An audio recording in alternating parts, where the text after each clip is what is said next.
Heart attack एक ऐसी बीमारी जो कि लगातार हमारे देश में अपने पैर फैलाती जा रही है।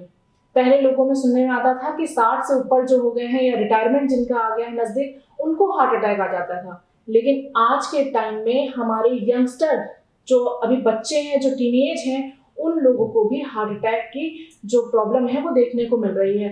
बहुत सारे लोगों को हार्ट के जो सिम्टम है, जो हार्ट अटैक के सिम्टम है, वो आना शुरू हो चुके हैं। अभी की अगर रिपोर्ट की बात करें तो हमारे देश में ही खाली 30% तक लोगों को हार्ट अटैक से ही उनकी मृत्यु हो रही है। तो इन सब चीज़ों से कैसे बचें, तो आज हम लोग अपने शो जीवन मंत्रा में देखेंगे किस तरीके से इसका बचाव किया जा सकता है। नमस्कार, मैं हूं शोभनी वर्मा। स्वागत है आपका हमारे शो जीवन मंत्रा में, जहां आज हम बात करेंगे हार्ट अटैक से बचाव के लिए। हमारे पास मौजूद हैं डॉक्टर भुवन तिवारी जी, जो कि कार्डियोलॉजिस्ट हैं। इनसे जानेंगे किस तरीके से जो लगातार हमारे देश में हार्ट अटैक के रेट बहुत ज़्यादा बढ़ते जा रहा है, उसको कैसे सही करें। तो स्वागत है आपका डॉक्टर साहब हमारे शो में। डॉक्टर साहब, ये बताइए कि हार्ट अटैक होता क्यों है? देखिए, हार्ट अटैक होने के काफ़ी कारण हैं। रिस्क फैक्टर्स होते हैं, जैसे कुछ मेन जो रिस्क फैक्टर हैं वो लोगों में स्मोकिंग है, धूम्रपान का चलन है, अच्छा। या डायबिटीज़ होना है, हाई ब्लड प्रेशर है, या कोलेस्ट्रॉल का बढ़ जाना, जैसे हम डिसलिपिडीमिया कहते हैं। ये एक जो पुराने ट्रेडिशनल रिस्क फैक्टर्स हैं।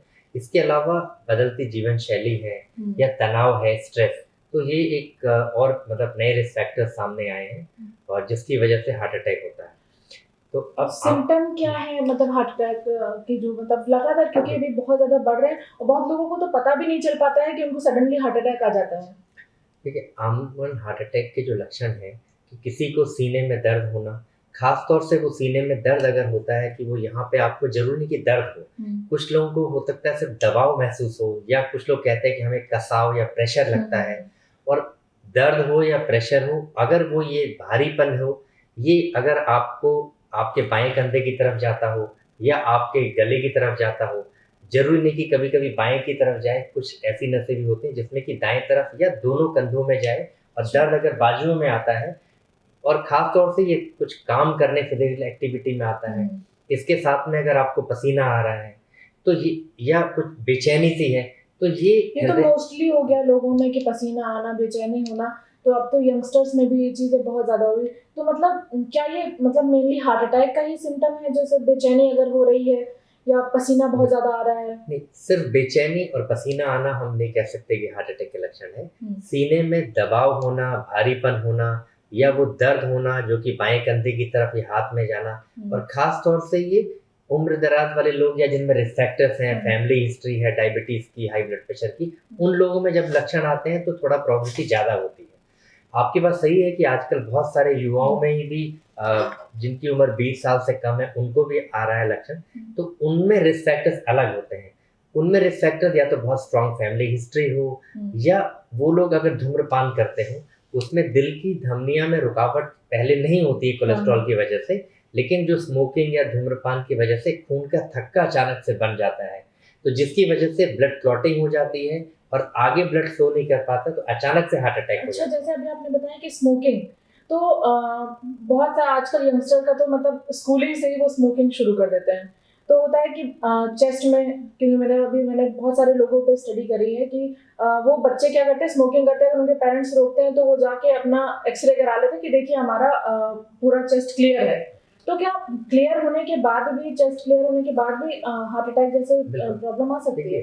क्योंकि स्मोकिंग की वजह से या धूम्रपान हो या तंबाकू का सेवन किसी भी तरीके से जब शरीर में जाता है, तो हार्ट अटैक का रिस्क बहुत बढ़ जाता है। खास तौर से युवाओं में ये रिस्क और भी बढ़ जाता है।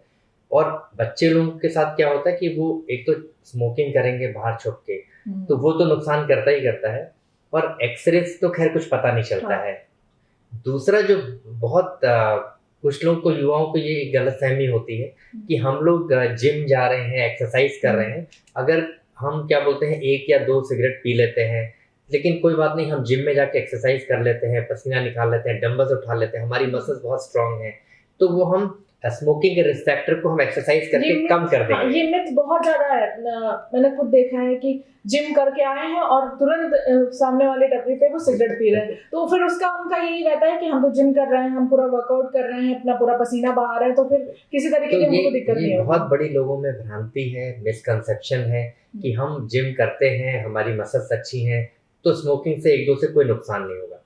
बहुत ज़्यादा नुकसान होता है। खास तौर से आप एक्सरसाइज करने के बाद जब आते हैं तो शरीर से पसीना निकलता है, डिहाइड्रेशन होता है, हमारी एड्रेनर्जिक ड्राइव तुरंत बढ़ी हुई होती है, और फिर हम बाहर आने के बाद हम स्मोकिंग करते हैं, उससे और डिहाइड्रेशन होना, खून गाढ़ा होना, जिससे कि हार्ट की जो धमनी और आर्टरीज होती है उसमें खून का थक्का जम जाता है, जो कि युवाओं में हृदयघात की बहुत एक सबसे प्रमुख कारण में स्मोकिंग, युवाओं में स्मोकिंग करना प्लस तनाव वाली जीवन शैली है।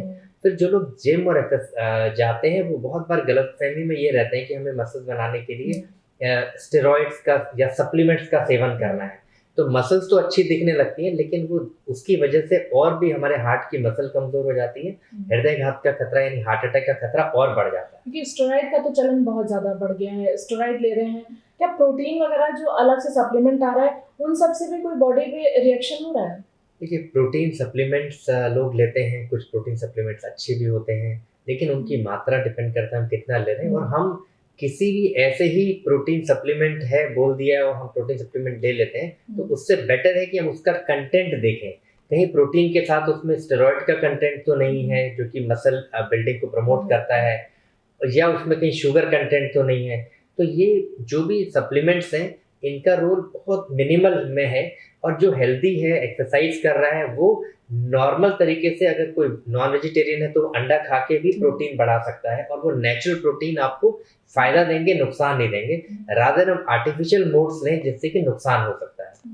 तो क्या सिम्टम रहते हैं, कितने दिन पहले से, मतलब ये सिम्टम अगर हार्ट अटैक किसी को होना आना है, तो अभी हम बात करते हैं कि जो एज ग्रुप के हैं, जो 50 से अबव हैं, उनके क्या कितने दिन पहले से सिम्टम आना शुरू होते हैं? देखिए, जिनको ज़्यादा उम्र के केसेस होते हैं उनमें क्या होता है कि अमूमन उनमें रिस्क फैक्टर्स होते हैं, डायबिटीज़ है, हाई उम्र के साथ हाई ब्लड प्रेशर है, डायबिटीज़ हो गई, उम्र भी बढ़ रही है, बॉडी में हार्मोनल चेंजेस भी हो रहे हैं, तो ये सब चीज़ों की वजह से रिस्क फैक्टर्स होते हैं, तो उनकी आर्टरी में कोलेस्ट्रॉल धीरे धीरे जमा होने लगता है या चूना जमा होने लगता है, तो वो नैरोइंग हो जाती है। तो वो लोग जब फिजिकल एक्टिविटी कर रहे हैं तो उनको थकान होना शुरू होती है, कि कोई मेहनत का काम चल रहे हैं, जैसे पहले 5 किलोमीटर घूम लेते थे या 3 जीना मंजिले में चढ़ लेते थे, तब दिक्कत नहीं होती थी। अब उनको क्या है कि थोड़ा चलने पे थकान हो रही है, तो ऐसे लक्षण आने लग गए हैं, इसका मतलब है उनको कहीं ना कहीं दिल की बीमारी शुरू हो गई है। ये सही समय है कि हार्ट अटैक नहीं पड़ा है, ये एंजाइना की शिकायत शुरू हो गई है, तब हम डॉक्टर से मिलके कुछ बेसिक टेस्ट होते हैं, जैसे ईसीजी करना है या ट्रेडमिल मशीन में दौड़ा लिया है। एंजाइना क्या होता है? एंजाइना का मतलब है कि हम जब कोई फिजिकल एक्टिविटी करते हैं, पहले हम 5 किलोमीटर घूम रहे हैं, हमें कोई तकलीफ नहीं, अब हम घूम रहे हैं, चल रहे हैं, तो हमें थकान हो रही है या सीने में भारीपन आ रहा है, हमें एक्टिविटी रोकनी पड़ रही है, हम रुक जाते हैं 2 मिनट के लिए, हम फिर ठीक हो जाते हैं, फिर हम आगे चलने लगते हैं। तो ये जो सीने में दबाव या भारीपन, हम मेहनत या फिजिकल एक्टिविटी, अब कोई जो भी कोई किसान है वो खेत में मेहनत कर रहा है, पहले कर लेता था, अब उसको थकान हो रही है, रुकना पड़ रहा है, कोई और अलग काम करता है, तो जो भी आप फिजिकल एक्टिविटी करते हैं, जो आप पहले आराम से कर लेते थे, अब आपको रुकना पड़ रहा है, सीने में दबाव हो रहा है, तो ये एंजाइना है। तो ऐसे में आप सचेत हो जाएं कि आपको हृदयघात का खतरा हो सकता है, ये एंजाइना है। डॉक्टर से मिलके कुछ बेसिक टेस्ट करके हम मेडिसिन खा के अपने आप को हृदयघात की स्थिति से बचा सकते हैं। अब जैसे कि होता क्या है कि कोई भी अगर हार्ट अटैक आने वाला हो तो कुछ 10-5 दिन पहले से कोई सिम्टम आना शुरू हो जाता है, जैसे बहुत लोगों को दर्द होना शुरू हो जाता है, तो एक अमूमन औसतन कितना समय लेता है पहले से सिम्टम बताने का? देखिए, ये हर इंसान के लिए अलग होगा। कुछ लोगों को 20 साल हो या 50 साल हो, किसी भी एज में दौड़ रहे हैं, फिजिकल एक्टिव है, कोई लक्षण नहीं है, अचानक से पहला इवेंट होता है हार्ट अटैक हो गया, उनको पता ही नहीं था कि उनको हार्ट अटैक होगा, अचानक से हो गया। कुछ लोगों में वार्निंग साइन होते हैं, जैसे हमने कहा फिजिकल एक्टिविटी कर रहे हैं, चल रहे हैं, जीना चल रहे हैं, तो भारीपन आ रहा है, वो इग्नोर कर रहे हैं। तो इसलिए जो भी आप अपना, जो भी आपकी दिनचर्या, जो भी एक्टिविटी करते हैं, जब बिल्कुल कंफर्टेबल है तो कुछ करने की जरूरत नहीं, पर कोई भी नया सिम्टम आपको लगे, जो कि सीने में दबाव, भारीपन या थकान, या जो भी काम आप कर रहे थे नहीं कर पा रहे हैं, तो ऐसे स्थिति में आपको डॉक्टर से मिलना चाहिए। फिर वो असेसमेंट के बाद बता सकते हैं कि हार्ट का है या और कोई वजह है, तो आप सचेत हो सकते हैं। तो बहुत लोगों को पहले सिम्टम हार्ट अटैक ही होता है, बहुत लोगों को ये वार्निंग सिम्टम्स होते हैं, किसी को ये सिम्टम 2-2 5-5 साल चलते रहते हैं, कुछ लोगों को कम ड्यूरेशन में आते हैं। तो वो हर इंसान के लिए डिफरेंट है, हम प्रिडिक्ट नहीं कर सकते कि अच्छा, किसमें कि कब। कैसा टाइप का। तो जैसे कि अभी कोविड से पहले की बात करें तो बहुत कम था रेट यंगस्टर्स का। उससे पहले लगता था कि नहीं, अब 50 साल से ऊपर चले गए हैं तो हार्ट अटैक किसी को हो गया तो वो ये होता था कि चलिए उनको हार्ट अटैक हो गया तो कोई इसमें मसला नहीं। लेकिन अब क्या हो रहा है कि टीनेज में हार्ट अटैक बहुत ज़्यादा है। जो जिम नहीं भी जा रहे हैं उनको आ रहा है, स्कूल के बच्चों को बहुत सारे ऐसे केसेस आए हैं जिसमें स्कूल के बच्चों को हार्ट अटैक जैसी प्रॉब्लम आई है।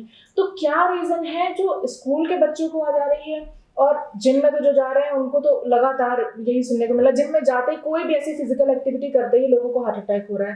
तो क्या कुछ रीजन है जो इतने छोटे बच्चों को हो रहा है? देखिए, अमूमन जो छोटे उम्र वाले, कम उम्र में भी जो लोग मान लीजिए 20 से 25 साल के लोग हैं, बहुत लोग कोविड के दौरान उनको लंग की डिजीज हुई, थोड़ा बहुत हार्ट पे भी इफेक्ट होता है, या अगर हार्ट पे ना भी इफेक्ट हुआ हो तो लंग कमजोर होने की वजह से, क्योंकि लंग का काम होता है हमारे ब्लड को ऑक्सीजनेट करना। तो ऐसे में जब आप पहले फिजिकली एक्टिव थे दिक्कत नहीं होती थी, अब फिजिकली एक्टिव होने से हार्ट में दिक्कत हो सकती है। फिर कोविड के बाद ये भी देखा गया कि बहुत सारे लोगों को हार्ट के जो हमारा इलेक्ट्रिकल सिस्टम होता है उसको अफेक्ट करता है, ब्लड में खून गाढ़ा होने की टेंडेंसी बढ़ जाती है।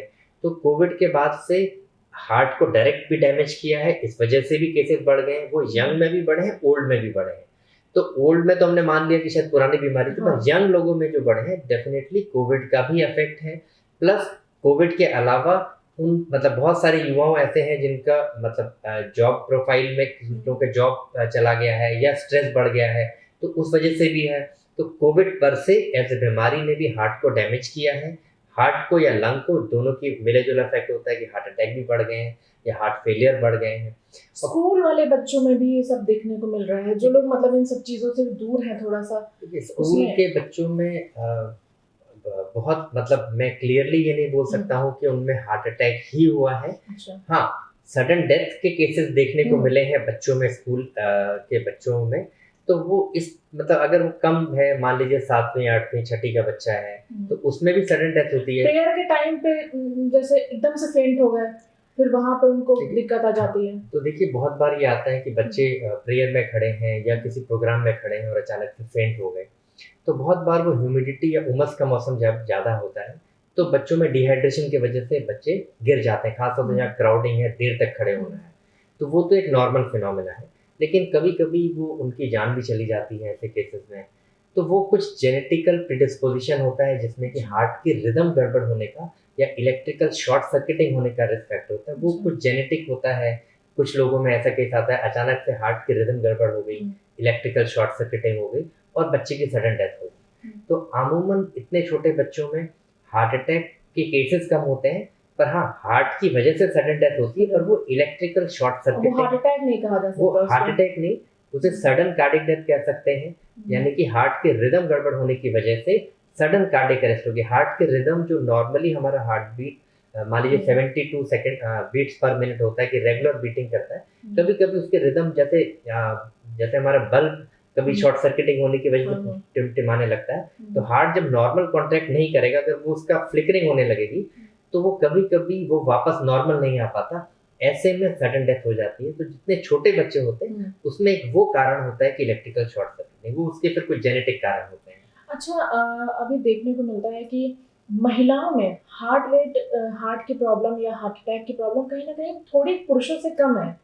तो ये क्यों है, पुरुषों में ज़्यादा क्यों देखने को मिलता है? देखिए ये बात सही है कि यंग लेडीज को जब मीनोपॉज से पहले जो हार्मोन्स होते हैं बॉडी में, वो हार्ट अटैक से, हृदयघात से प्रोटेक्ट करते हैं। अच्छा। ये अमूमन यही एक चलन है, वो देखा जाता है।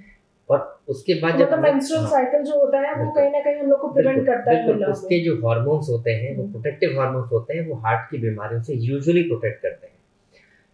पर इसका एक दूसरा रूप भी है, 55 साल की उम्र के बाद वो रिस्क दोनों में बराबर हो जाता है, मोनोपोज के बाद बराबर हो जाता है। लेकिन देखा ये जाता है महिलाओं, पुरुषों की अपेक्षा महिलाओं को हार्ट अटैक जब होता है तो ज़्यादा सीरियस होता है, सही समय पे उपचार नहीं मिलता और उनकी जब वो अस्पताल आती हैं तो यूजुअली देर में पहुंचती हैं और उनकी जान जाने का खतरा इलाज के दौरान ज़्यादा रहता है। अब उसका मेन जैसे कारण अगर हम सोचें तो क्या है, यूजुअली हम देखेंगे कि हमारे देश में 70% पुरुष होते हैं, वो लोग काम करते हैं। तो जब अटैक दिन में पड़ता है, ऑफिस में पड़ता है, तो कोई ना कोई उनका साथी उनको कहीं ना कहीं, क्योंकि जब कहीं भी काम कर रहे हैं तो उसके आसपास कहीं ना कहीं अस्पताल होता है, वो लोग सही समय पे अस्पताल पहुंच जाते हैं, उनका इलाज मिल जाता है। इसकी तुलना में 70% लेडीज हैं, वो घर पे रहती हैं, काम पे नहीं करती। तो जब वो घर पे रहती हैं, उनको जब सीने में दर्द या भारीपन आता है, तो वो अमूमन हस्बैंड को नहीं बताया कि यार अब क्या बताएंगे, वो काम में गया है या वो शहर से दूर है। तो जब हस्बैंड आएगा तो कोई दवाई खा लो, आसपास पूछ के आराम कर लो, लेट जाओ, और जब थोड़ा राहत 2-4 घंटे बाद वो राहत आ जाती है। जब हस्बैंड या फैमिली वाले लोग घर में वापस आते हैं, महिला बताती कि मुझे ऐसा दिक्कत हुई थी, तो अगर मान लीजिए उनके घर वाले कहते भी आओ अस्पताल ले चलते हैं, तो वो महिला का जवाब ये होता है कि अब तो मुझे आराम है, कल ले जाएंगे। तो इलाज आज मिलना था, वो कल के चक्कर में इतने घंटा देर हो गया। तो इसलिए महिलाओं को ये समझना है कि हमें डिले नहीं करना है। अगर आपको तकलीफ है तो घर के आसपास आपके साथ में जो भी है उनको बोले कि आपको आसपास अस्पताल लेके जाएं, नहीं तो अपने फैमिली मेंबर्स को फोन करें, सो दैट आपका अस्पताल जाने की व्यवस्था हो और सही समय पे आप अस्पताल पहुंच पाएं और आप भी सुरक्षित रहें। तो जैसे महिलाओं का देखा गया है, तो क्या कोई डिफरेंस है महिलाओं के सिम्टम्स में और पुरुषों के सिम्टम में? कोई डिफरेंस है? महिलाओं को बहुत क्लियरली जैसे एंजाइना के सिम्टम होता है वो नहीं होता। बहुत बार उनको सिर्फ बेचैनी होगी, अच्छा। या उलझन होगी या घबराहट होगी, तो उसको उलझन घबराहट को वो बहुत बार सोच लेते हैं यार ये तो हमें पहले भी होती है, बीपी फ्लक्चुएट हो गया होगा या कुछ बीपी हो गया होगा, आज ज्यादा काम कर लिया है, या हमारा ये पीरियड्स आने का टाइम हो रहा है तो इस समय हमें थोड़ा उलझन बेचैनी 1-2 दिन होती है, तो उसको मान के इग्नोर कर देते हैं। तो वो क्योंकि एक तो सिम्टम भी टिपिकल नहीं होते, जरूरी नहीं कि टिपिकल भारीपन हो, और यूजुअली महिलाएं घर पे ही काम कर रही होती है, सोचते हैं आज ज्यादा काम कर लिया तो रेस्ट कर लेते हैं, ठीक हो जाएगा। तो इससे लक्षण भी टिपिकल नहीं होते हैं और सही समय पे अस्पताल भी नहीं पहुंच पाते हैं। तो इस वजह से क्या होता है, उनको हृदयघात का खतरा भी ज्यादा होता है और हार्ट अटैक होने के बाद इलाज मिलने में देर हो जाती है। ये सबसे चिंता तो मतलब ये है कि अगर हार्ट अटैक महिलाओं को होता है तो वो बहुत सीवियर लेवल पे जाके ही इलाज मिलता है और वो देर हो जाती है, और पुरुषों का तो मतलब ये होता है कि कहीं पे भी है तो क्योंकि हार्ट में क्या है, जितना अटैक होने की जितना हम देर में अस्पताल पहुंचेंगे, हार्ट की मसल उतनी डैमेज हो चुकी होगी। तो हमें हार्ट में तो हम कहते हैं टाइम इज मसल, तो जितना हम समय बचा पाए वो हृदय के मसल के लिए अच्छे, क्योंकि जिंदगी भर हार्ट को काम करना है, तो उसके लिए हमें जल्दी से जल्दी अस्पताल जाए। तो अभी बच्चों के लिए जैसे कि बात कर रहे हैं, क्योंकि यंगस्टर्स इस समय सबसे बड़ी प्रॉब्लम है यंगस्टर्स पे जो लगातार हार्ट अटैक का, तो उन लोगों को कैसा बचाव करना चाहिए, क्या करना चाहिए जिससे कि उनको आगे चल के या फिर उसी टाइम पे हार्ट अटैक जैसे या किसी भी तरीके की हार्ट की प्रॉब्लम ना हो? देखिए सबसे इम्पोर्टेंट है कि क्योंकि युवाओं में 20 से 30 साल के लोगों में इतने हृदयघात के केस बढ़ गए, तो सबसे पहला काम तो वो रिस्क फैक्टर्स को पहचाने। रिस्क फैक्टर्स क्या है? एक तो धूम्रपान करना सबसे बड़ा रिस्क फैक्टर है, अच्छी नींद नहीं लेना है, या family history of heart disease है, या सेडेंट्री लाइफस्टाइल है कि वो एक्सरसाइज नहीं करते हैं, वजन ज़्यादा है, खाने में जंक फूड या फास्ट फूड का प्रचलन ज़्यादा है, तो ये रिस्क फैक्टर्स है। तो सबसे पहला काम तो ये करना चाहिए कि हम हार्ट अटैक होने का इंतजार ना करें, ये जो रिस्क फैक्टर्स हैं इनको कम करें, धूम्रपान कम कर दें, जंक फूड खाना कम कर दें, फिजिकली एक्टिव हो जाएं, जहाँ तक हो सके हम नींद लें। तो ये अगर हम इनको ध्यान रख लेंगे, और अगर फैमिली हिस्ट्री हार्ट डिजीज की है तो हम अपना कोलेस्ट्रॉल और ब्लड टेस्ट पहले से चेक करा लें, कम 20 साल के एज में 21 साल में करा सकते हैं अगर फैमिली हिस्ट्री है, तो इतना करने से ही आप काफी सचेत हो जाएंगे। और दूसरा फायदा क्या है, जो लोग रेगुलर एक्सरसाइज करते हैं उनको जब हृदयघात होता है तो वो सीवियरिटी कम होती है, जो लोग फिजिकली एक्टिव रहते हैं। अगला सवाल मेरा यही था आपसे कि जो लोग रेगुलर एक्सरसाइज करते, कि अभी एक केस लखनऊ में ही आया था, एक डॉक्टर ही थे, तो वो पूरा रेगुलर एक्टिव थे और अच्छी डाइट थी उनकी, सारा कुछ था, लेकिन एकदम से कोलैप्स हो गए और वहीं जिम में ही उनकी डेथ हो गई थी। देखिए अमूमन क्या होता है कि हृदयघात अचानक से होता है तो 50% लोगों को हार्ट अटैक इतना सीवियर होता है कि वो अस्पताल नहीं पहुंच पाते। ये तो 1 और 2 इवेंट हैं जो कि चाहे जिम में कर रहे थे एक्सरसाइज और हमारे नजर में आ जाते हैं, पर ऐसे केस हमेशा से 50% ऐसे लोग होते हैं गांव में, हर किसी के मोहल्लों में, कि अचानक से सडन डेथ हो गई, वो अस्पताल पहुंच ही नहीं पाते हैं। 50% लोग जो हमारे पास अस्पताल पहुंचते हैं उनसे हमें पता चलता है कि भाई हार्ट अटैक का, और हम लोग उनका इलाज करते हैं। लेकिन ये देखा गया है जो लोग फिजिकली एक्टिव होते हैं, जो लोग रेगुलर वॉक कर एक्सरसाइज करें, तो उनको एक तो बीमारी की सिवियरिटी अमूमन कम होती है, एक आध अपवाद हो सकता है एक्सेप्शन की भी, उनको भी ज़्यादा हुआ, पर मेजॉरिटी ऑफ केसेस में उनकी दिल की एक नस में बीमारी होगी, बाकी नसें हेल्दी होती हैं और इलाज का भी आउटकम बेटर रहता है। तो इसलिए एक्सरसाइज करने वालों को हार्ट अटैक हो सकता है, लेकिन अमूमन वो कम सीवियर होगा और उसमें उनको जान का खतरा कम होगा। तो इसलिए हमको फिजिकली एक्टिव रहना चाहिए, ये इम्पोर्टेंट है। अच्छा, तो डॉक्टर साहब जैसे कि आजकल बहुत चलन में आ गया है कि डिटॉक्स वाटर चल रहे हैं बहुत सारे, कि अपना बॉडी को डिटॉक्स कर लें, और कभी कोई नुस्खा निकल के आता है कि इस चीज़ से हार्ट अटैक को भी क्योर कर सकते हैं। आयुर्वेदिक बहुत सारी चीज़ें आजकल, क्योंकि इंटरनेट बहुत ज़्यादा इस समय सबके हाथ में मोबाइल है और सारे लोग उसी को देख के अपना फॉलो करते हैं। कहाँ तक लगता है कि क्या चीज़ें सही हैं और क्या चीज़ें गलत हैं? देखिए, सबसे इम्पोर्टेंट है कि आप मतलब डिटॉक्स वाटर सोचें या कोई भी नुस्खा अपना आजमाने की कोशिश करें, तो एक चीज़ इससे क्लियर हम ये समझ सकते हैं कि वो इंसान हेल्थ के प्रति थोड़ा जागरूक है। ये एक पॉजिटिव साइन हम इससे ये लेते हैं। और अगर वो बाकी सारे इम्पोर्टेंट चीज़ें जैसे कि अच्छी नियमित नींद ले रहा है, जंक फूड और फास्ट फूड को अवॉइड कर रहा है, धूम्रपान नहीं कर रहा है, योगा, मेडिटेशन या वॉक कर रहा है, तनाव कम रख रहा है, तो ये सब सेफ्टी मेजर्स करने के बाद इसके साथ में ही अगर आप डिटॉक्स पानी पिए या कोई भी, तो नुकसान नहीं है, लेकिन बाकी चीज़ें करनी है। हम ये सिर्फ सोचें बहुत लोग कि हम डिटॉक्स पानी पी लेंगे तो जो हम स्मोकिंग कर रहे हैं उसका इफेक्ट निगेट हो जाएगा, तो ये नहीं होगा संभव। तो इसलिए कोई और नुस्खा आप जरूर आजमाएं, पर बेसिक जो रिस्क फैक्टर्स हैं उनको जरूर कंट्रोल। जैसे अभी मैं बता रही, मुझे याद आ रहा है कि अदरक और जीरे को पता है मिला के, या लेमन उसमें वो करके उसको गर्म पानी करके गरम गरम सिप लेना, उसका कहाँ तक ये सही है? क्योंकि उसको लेने से बहुत सारे लोगों को अल्सर जैसी प्रॉब्लम भी हो रही है और सीने में जलन जैसी दिक्कतें भी आने लगी हैं। तो इसलिए उससे गैस्ट्राइटिस भी होती है, तो थोड़ा बहुत तो चीजें बेनिफिट देंगी, चाहे अदरक है, लहसुन है, ये क्योंकि नेचुरल ब्लड थिनर्स हैं, तो ये पॉजिटिव है। तो इन सब चीजों को भी नियमित मात्रा में ही लें, एक्सेस किसी भी चीज का खराब है, तो इसलिए ये सब आप लें, लेकिन अमाउंट कम रखें जैसा आपकी बॉडी टॉलरेट करे, लेकिन बाकी रिस्क फैक्टर्स को आपको कंट्रोल करना वो ज़्यादा आवश्यक है। अच्छा डॉक्टर साहब, जैसे कोविड हुआ, तो कोविड के बाद में क्या ये सही बात है कि जो हमारा ब्लड है, चाहे वो वैक्सीनेशन हो चाहे वो कोविड का कोई प्रॉब्लम, तो वो गाढ़ा हो गया है जिसकी वजह से दिक्कत है? ये मिथ अभी चल रहा है मार्केट में, तो फिर उसमें क्या सच्चाई है? देखिए, कोविड के टाइम जिस समय किसी को कोविड होता है या कोई भी वायरल फीवर हो, उस समय खून गाढ़ा होने की टेंडेंसी। अच्छा, मतलब कोई भी अगर वायरल होता है तो खून गाढ़ा हो जाता है? क्योंकि सिंपल सी बात है, जब किसी को वायरल होता है या कोई भी बुखार आता है, चाहे वो टाइफाइड हो, चाहे कोविड हो, चाहे मलेरिया हो, या सिंपल वायरल हो, या स्वाइन फ्लू ही हो, तो जब बुखार आएगा तो नॉर्मल बॉडी का रिस्पॉन्स क्या होता है? बुखार में पसीना निकलता है। एक तो पसीना, दवाई खाते हैं, जब पैरासीटामोल बुखार उतरता है तो पसीना आता है, या पसीना ना भी आए तो जिस समय हमारे बॉडी का टेम्परेचर 102 है, गर्म है, तो कहीं ना कहीं पानी तो एवोपरेट हो रहा है। पानी तो एवोपरेट हो रहा है, तो शरीर से वो पानी कहाँ से आ रहा है? अल्टीमेटली वो ब्लड वेसल से सिकुड़ के बाहर निकलेगा, तो हमारा खून गाढ़ा हो जाएगा। खून गाढ़ा हो जाएगा चाशनी की तरह से, तो वो चिपचिपा होगा, वो हार्ट अटैक कर सकता है, राइट? तो इसीलिए कहते हैं कोई भी फीवर आए आपको हाइड्रेशन मेंटेन करना।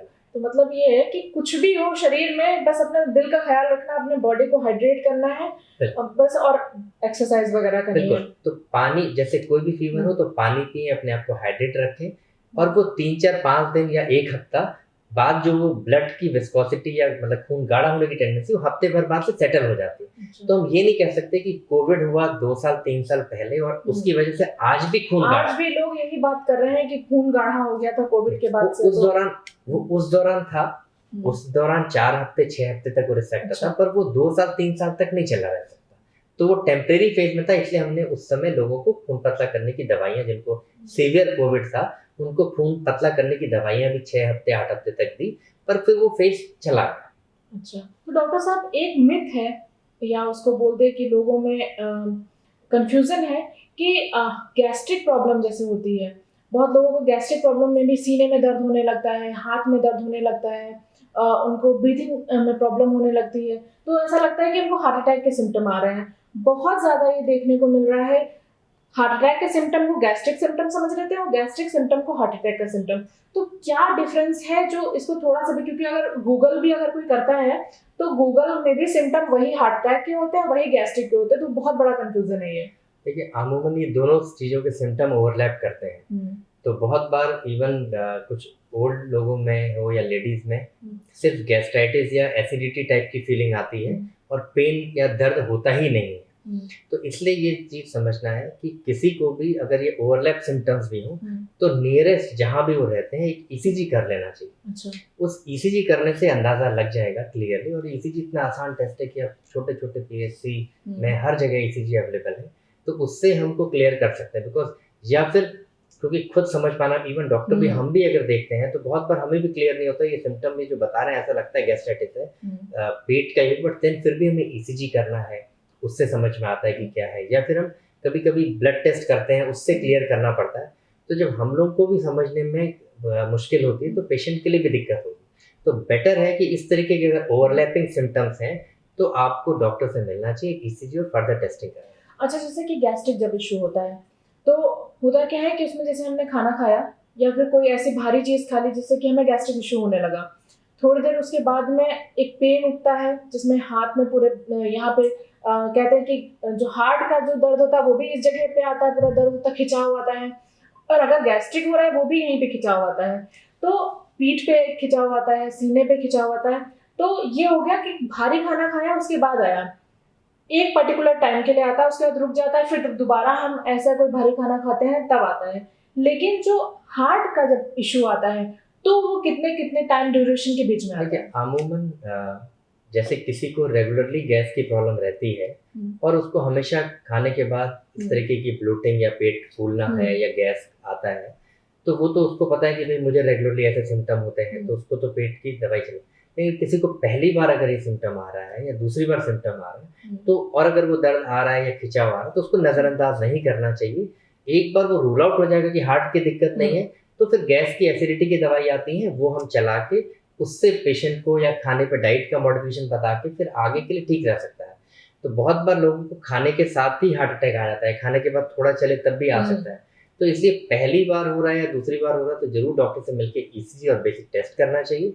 और फिर अगर रेगुलर बेसिस में हर बार खाते हैं, हर बार आता है, 10 मिनट रहता है, फिर ठीक हो जाता है, तब फिर आप हार्ट के डॉक्टर से एक बार जब रूल आउट हो गया है तो गैस्ट्रो के डॉक्टर, पेट के डॉक्टर हैं, उनको दिखा के एसिडिटी और गैस की दवा फिर ले सकते हैं। ईसीजी जैसे बात करते हैं, ईसीजी जब हम कराते हैं तो पर्टिकुलर उस समय के जो आपके हार्ट रेट है उसके बारे में बताता है, लेकिन वही अगर आपके हार्ट रेट थोड़ी देर बाद बदल गए तो फिर उसमें कैसे कैसे उसको डायग्नोज करेंगे? ईसीजी में हमको हार्ट रेट तो पता चलती है कि हार्ट रेट ज़्यादा है कि नहीं है, कि उसमें कंप्लेंट पेशेंट की धड़कन होती है और हार्ट बीटिंग के बारे में। बहुत बार जब हार्ट अटैक होता है, भले ही हार्ट अटैक के बाद सीने में दर्द खत्म हो गया, अगले दिन भी पेशेंट आया, तो ईसीजी में कुछ ऐसे एविडेंस होते हैं जो हमें पता चलता है कि हार्ट अटैक हुआ है, कि हार्ट अटैक हुआ है, और साथ में ये भी पता चलता है कि किस तरह की कौन सी धमनी में ब्लॉक होगा, इसका भी अंदाजा लगता है। तो सिर्फ धड़कन कितनी है कम ज़्यादा के अलावा भी हार्ट अटैक हुआ है कि नहीं हुआ है, उसका भी अंदाजा इससे लग जाता है।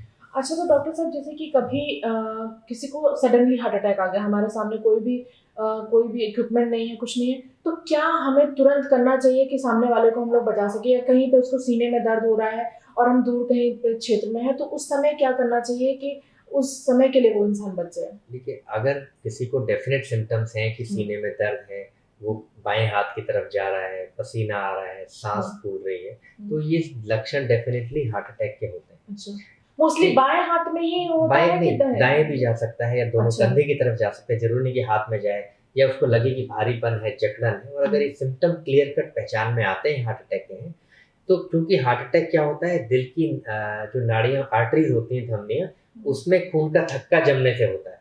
थक्का जमने की शुरुआत होती है, दर्द शुरू होता है। जब थक्का पूरा बन के रुक जाता है तो दर्द बिल्कुल बढ़ जाता है। तो ऐसे में जो खून का थक्का बन रहा है उसको हम अगर रोक सकें, तो उसको रोकने के लिए खून पतला करने की दवाई होती है एस्पिरिन, यानी ब्लड थिनर। जो जैसे हमें कहीं पे चोट लगती है तो पपड़ी बनती है, तो ऐसे ही हृदय में जब पपड़ी बनती है तो खून का फ्लो रुक जाता है। तो वो ना बने तो उसको रोकने के लिए एस्पिरिन दवाई है, जो कि हम अगर एस्पिरिन खाते हैं तो वो इमिडिएटली खून का थक्का बनना रोक देती है। तो जहाँ पे है प्रोसेस वहां से रुक जाता है। तो थोड़ा बहुत बना है तो फ्लो मेंटेन रहेगा आगे, तो हार्ट में डैमेज नहीं होगा। तो पहला तो काम हम आसपास कहीं ना कहीं आसपास एस्पिरिन होती है, तुरंत एस्पिरिन की बिल्कुल टैबलेट। एस्पिरिन की टैबलेट, और कॉमन एस्पिरिन की टैबलेट ये जो है आमतौर पे हर घर में होती है, जैसे डिस्प्रिन की गोली है, वो डिस्प्रिन ही एस्पिरिन है। अच्छा, मतलब डिस्प्रिन लीजिए जी। चाहे एस्पिरिन लीजिए, वो दोनों एक ही चीज है। वो डिस्प्रिन ही एस्पिरिन है। वो एक कंपनी जो बनाती है हाँ। मार्केट, उसका नाम डिस्प्रिन रखा है, पर वही एस्पिरिन है जो ब्लड खून पतला करने की दवाई है। अनफॉर्चुनेटली लोग इसको सबसे ज्यादा सिर में दर्द होने के लिए खाते हैं, सबसे ज्यादा कुछ भी दर्द होता है तो तुरंत बल्कि सिर दर्द के लिए इसको खाना सेफ नहीं है। क्योंकि सिर दर्द अगर मान लीजिए ब्रेन में ब्लीडिंग या हेमरेज का खतरा होगा तो इससे ब्लीडिंग और बढ़ जाएगी, वो जानलेवा हो सकती है। ठीक, लेकिन अगर इसको सीने में दर्द, एंजाइना या हार्ट अटैक वाले के लिए अगर खाते हैं तो वो खून का थक्का रोक के ये जान बचाने में साबित हो सकती है। तो ये दवाई को हम तो ये कहते हैं कि इसको टॉफी की तरह से चूस के खा लें, जो थोड़ा बहुत च्यू कर लें, और जो बचे उसको पानी के साथ पी लें। पानी में घोलने की जरूरत है, इसको चू के खा लें। तो ये आपकी जान बचाने में, या जिसको भी आप देंगे अगर हृदयघात की वजह से है तो वो डेफिनेटली हेल्प करेगा और आपको अस्पताल पहुंचने का समय मिलेगा। तो एक तरीके से अगर हम लोग कहीं जा रहे हैं, अगर हमको लग रहा है कि हमें ये प्रॉब्लम है, हार्ट की कोई भी प्रॉब्लम है, तो एक डिस्प्रिन अपने पास रखना जरूरी है, रखना चाहिए। अगर हृदयघात के लक्षण होते हैं तो उसको खाना चाहिए। इसके अलावा इससे आपको टाइम मिल जाएगा अस्पताल पहुंचने का। साथ ही साथ अस्पताल जाना चाहिए, खुद ड्राइव करके नहीं जाना चाहिए या पैदल चला के, साइकिल चला के। और बहुत बार लोग क्या करते हैं कि उनको लगता है कि सीने में दर्द या गैस हो रही है, तो सोचते हैं कि यार थोड़ा बहुत चल लेंगे, मतलब छत में चले जाते हैं, थोड़ा तेज चल लेते हैं, फायदा हो जाएगा। तो वो उस समय आपको बिल्कुल रेस्ट करना है, बिल्कुल रेस्ट करना है, और हेल्प किसी ना किसी फैमिली मेंबर में बताना है कि मुझे ये दिक्कत हो रही है, डिस्प्रिन की गोली अगर है तो खानी है। अपने परिवार वालों से बोलना है कि भाई मुझे अस्पताल ले चले, और जितना रेस्ट हो सके करें, और अस्पताल जाके फिर वो ईसीजी करके क्लियर हो जाएगा हार्ट क्या है और क्या। अच्छा, कि हार्ट अटैक जब होता है किसी को भी अचानक से, बहुत सीवियर हार्ट अटैक है, तो तुरंत आदमी फेंट हो जाता है, तो क्या गैस्ट्रिक इश्यू में भी पता है आदमी फेंट होता है? बिल्कुल, गैस्ट्रिक में भी जब पेट फूलता है तो टेंडेंसी ऐसी होती है लोगों को, क्योंकि डिस्कम्फर्ट होता है। तो कुछ लोगों को नर्वसनेस, घबराहट भी होती है, कहीं हार्ट अटैक हो गया, इस डर से भी बेहोश हो जाते हैं। तो वो डर की वजह से भी बहुत दिक्कत है। तो हार्ट अटैक में जब दर्द होता है तो लगता है कि हार्ट अटैक हो गया, अब मैं नहीं बचूंगा, तो वो डर से ज्यादा दिक्कत है। उसमें घबराने की जरूरत नहीं है। हार्ट अटैक का इलाज बहुत कारगर है। डिस्प्रिन की से शुरुआत करिए घर पे, और एस्पिरिन से, और फिर तुरंत अस्पताल है, और सिंपल दवाइयों से ही अच्छा इलाज है। अच्छा, एक इंस्टेंट अगर हमें, मतलब कोई हमारे सामने बैठा हुआ है और उस तुरंत फेंट हो जा रहा है हार्ट अटैक से, तो क्या हमें उस समय करना चाहिए? अगर डिस्प्रिन भी अवेलेबल नहीं है तो उस समय क्या करें जिससे कि वो बच जाए? पहले तो हमें ये देखना है कि वो कोई गिर गया, फेंट है, तो वो एक हमेशा एक बेसिक लाइफ सपोर्ट की ट्रेनिंग होनी चाहिए हर जगह, कि बाई स्टैंडर सीपीआर कर सके। तो पहला तो हमें देखना है कि वो होश में है कि बेहोश है, तो तुरंत हमें उसको टैप करके देखना चाहिए। अगर वो होश में है, अगर होश में है, सांस चल रही कि नहीं चल रही है। अगर हम नब्ज पे हाथ रखें तो बहुत आसान तरीका है, हम अपनी नब्ज में हाथ रख के देखेंगे कि चलती है, तो ये आदत हमें होनी चाहिए। तो अगर नब्ज चल रही है और अगर वो रिस्पांस दे रहा है, अगर कोई रिस्पांस नहीं है, बिल्कुल बेहोश है, तो हमें फिर सीपीआर करना चाहिए, जिसमें कि हम उसका चेस्ट कंप्रेस। लेकिन वो तब है जब आपने उठाने की कोशिश की, देखा कोई रिस्पांस नहीं, बिल्कुल मूर्छित पड़ा हुआ है, तो ऐसे में हमें सीपीआर करना चाहिए, उसको रेस्पिरेशन देना चाहिए। तो वो एक आवश्यक होगा कि हम एटलीस्ट उसको चेस्ट कंप्रेशन दे। तो बहुत बार ऐसे करके हम लाइफ बचा सकते हैं। और अगर आसपास कोई भी और खुद करने के अलावा हम तुरंत हेल्प के लिए बोले, कि हो सकता है हम में से कोई डॉक्टर हो या किसी ने बेसिक लाइफ सपोर्ट की ट्रेनिंग करी हो, तो वो आ जाएगा तो हेल्प। सीपीआर की बात करते हैं तो मेरे सामने की बात है, एक पेशेंट था, तो उसको बहुत हल्के से लोग सीपीआर देने का भी तरीका होता है, तो बहुत हल्के से प्रेस कर रहे थे। क्या उससे फर्क पड़ता है कि बहुत तेजी से प्रेस करना पड़ता है? उसका बिल्कुल एक मानक होता है कि हम किस स्पीड से प्रेस करें। कि हम मान लीजिए 5 बार अगर हम प्रेस करते हैं, एक बार हमें ब्रीदिंग देना है, अकेला है सपोर्ट सीपीआर करने वाला है, 2 लोग हैं, या फिर अगर अकेले हैं तो हम 15 बार चेस्ट कंप्रेशन दें और फिर 2 ब्रीदिंग उसको सपोर्ट करें। और कंप्रेशन का भी है कि बिल्कुल इतना तो एटलीस्ट होना चाहिए कि हम 1 इंच पे प्रेशर है, और हाथ हम अगर ऐसे मोड़ के करेंगे तो नहीं कर पाएंगे, तो यूजुअली हम नीचे करके हम प्रेस कर सकते हैं। तो वो, और हमेशा ये नहीं होना कि हमें अकेले ही करना है, स्टार्ट करना, करते हुए लोगों को हेल्प बुलानी है कि अच्छा। हेल्प प्लीज हेल्प, तो कोई ना कोई हो सकता है ट्रेंड आदमी हो जिसने कभी कोर्स किया हो या देखा हो, तो वो आके गाइड करेगा। और इस तरीके का भी सिस्टम होना चाहिए कि हर जगह सीपीआर सिखाने के कैंप्स होने चाहिए। बाहर विदेशों में तो अमेरिका में हर जगह जो सीपीआर या इलेक्ट्रिक शॉक देने की मशीनें एयरपोर्ट्स में, मॉल में रखे गए। हमारे प्रदेश में भी ये गवर्नमेंट की पहल चल रही है। हो सकता है कि आने वाले समय में हम मॉल्स में और हर जगह इस तरीके का डिवाइस देखें जो कि इलेक्ट्रिक शॉक दे सकता है, अच्छा। जो सीपीआर की तरह से एक शॉक दे सकता है और ऑटोमेटिक सीपीआर कर सकता है। तो एक तरीके से अभी जो हम लोग को है वो सीखने की ज़रूरत है कि किस तरीके से हम लोग सीपीआर दे सकते हैं। अगर किसी को हार्ट अटैक तुरंत आता है तो किस तरीके से हम उसको क्योर कर सकते हैं, इतना क्योर कर लें कि हम हॉस्पिटल तक उसको पहुंचा दें तो शायद वो बच जाए। तो ये डॉक्टर थे हमारे साथ और इन्होंने बहुत अच्छे तरीके से बताया कि किस तरीके से हार्ट अटैक को रोका जा सकता है या किस तरीके से अपने आप को, जो यंगस्टर्स लगातार बीमार पड़ रहे हैं, कोलैप्स हो जा रहे हैं, जिम में जा रहे हैं वहाँ पे कोलैप्स हो जा रहे हैं, तो उन सबसे कैसे बचाव करें। तो डॉक्टर साहब बहुत बहुत धन्यवाद हमारे शो में आने के लिए और लगातार हमारे शो में ऐसे ही बने रहिएगा और आगे भी हम आपको बताएंगे कि किस तरीके से मतलब हम अपना शो आगे बढ़ा रहे हैं, किस तरीके लोगों को जागरूक कर रहे हैं। और आज हमारा जीवन मंत्रा शो यही काम कर रहा है कि हर एक इंसान की जो समस्याएं आ रही हैं आज के टाइम में, कौन कौन सी बीमारियां आ रही हैं, हम लोग स्वयं डॉक्टर के पास जाएंगे, आपको जड़ से इलाज बताएंगे उसका कि किस तरीके से आप उस बीमारी से बच सकते हैं, किस तरीके से आप अपने को और अपने परिवार को और अपने समाज को बचा सकते हैं।